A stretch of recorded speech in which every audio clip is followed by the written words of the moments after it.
यांच्या मतदारसंघात त्यांचा सत्काराचा कार्यक्रम असल्यामुळे त्यांना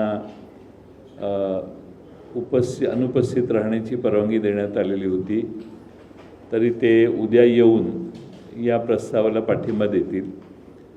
आज विधिमंडळात राष्ट्रवादी काँग्रेस पक्ष हा महाराष्ट्रातल्या जनतेचे प्रश्न धडाडीने मांडेल।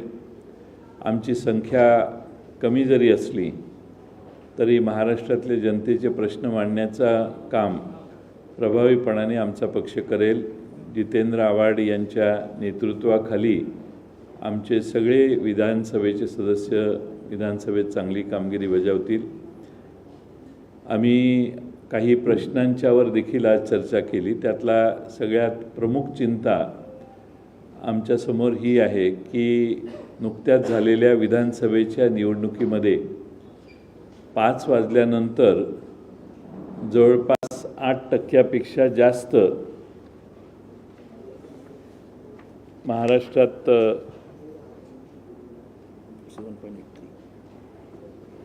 महाराष्ट्रामध्ये मतदान वाढलेलं आहे आणि मतदान झाल्यानंतर या ठिकाणी जर एवढ्या मोठ्या प्रमाणात जर मतदान वाढत असेल तर ही चिंतेची बाब आहे आणि त्यामुळं या बाबतीमध्ये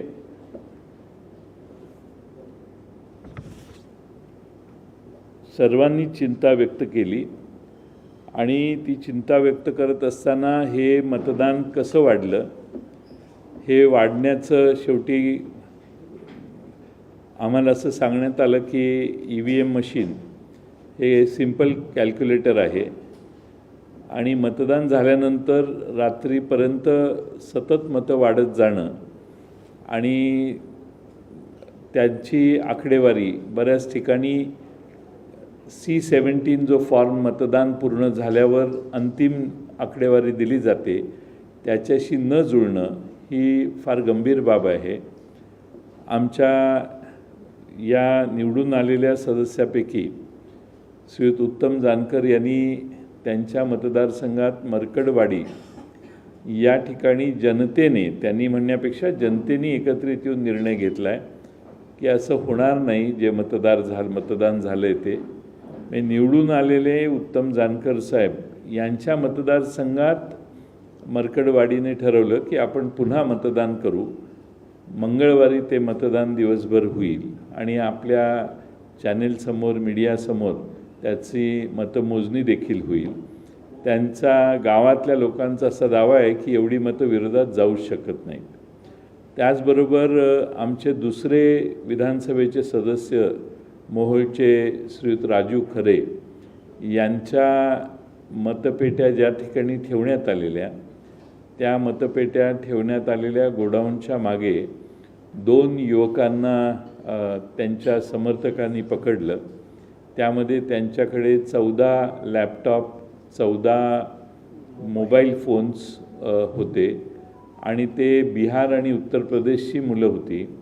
त्यांना पोलीस स्टेशनमध्ये श्रीयुत राजू खरे हे घेऊन गेले।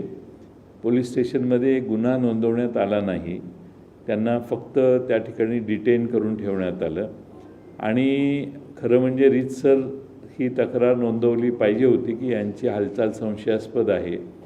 ती 2 युवक हे महाराष्ट्राच्या बाहेर उत्तर प्रदेश आणि बिहारचे होते आणि त्यानंतर निवडणुकीत राजू खरे यांचा विजय झाला आणि त्यांच्याकडून पोलिसांच्याकडून कोणती कारवाई न होता ती मुलं त्या लोकांना सोडून देण्यात आलं। असे प्रकार महाराष्ट्रात अनेक ठिकाणी झालेले असतील असा समज आहे आणि त्यामुळं महाविकास आघाडीच्या वतीने महाराष्ट्रात निवडणुका या कागदावर व्हाव्यात, बॅलट पेपरवर व्हाव्यात, हा जो आग्रह आहे त्या आग्रहाला राष्ट्रवादी काँग्रेस पक्ष देखील पुष्टी देतो, पाठिंबा देतो आणि महाराष्ट्रात कालच श्रीयुत बाबा आढाव साहेबांनी जे लाक्षणिक उपोषण आणि आंदोलन केलं ते आंदोलन महाराष्ट्रभर होईल असा आम्हाला विश्वास आहे. आणि महाराष्ट्रात अनेक ठिकाणी अशी गावं आहेत की ज्या गावांना आश्चर्य वाटतं की आपल्या गावात असं मतदान होऊ शकत नाही, असं कसं झालं.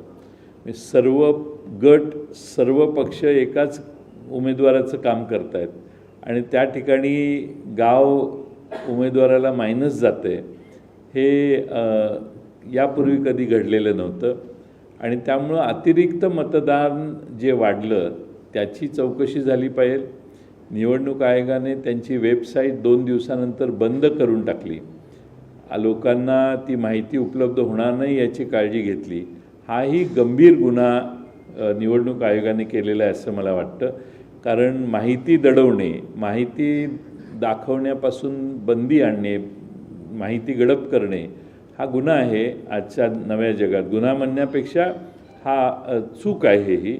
आणि हे जाणीवपूर्वक निवडणूक आयोग का करतं हा प्रश्न महाराष्ट्रातल्या जनतेला पडलेला आहे.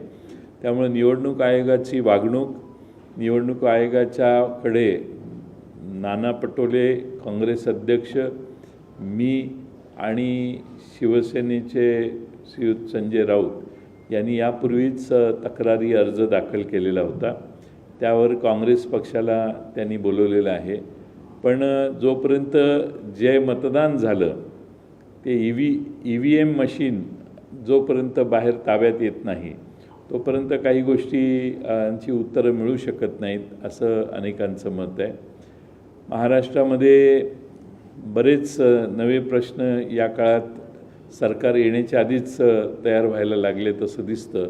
आणि त्यातला एक प्रश्न म्हणजे महाराष्ट्रातल्या आमच्या ज्या लाडक्या भगिनी आहेत त्या भगिनींची 65पेक्षा जास्त वय ज्यांचं आहे त्या भगिनींचा अंतर्भाव महाराष्ट्रातल्या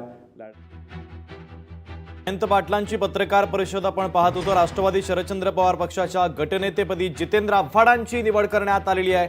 महत्त्वाची बातमी आपण पाहतोय. राष्ट्रवादी शरदचंद्र पवार पक्षाची महत्त्वाची बैठक पार पडली तर रोहित पाटील आता मुख्य प्रतोद असणार आहे.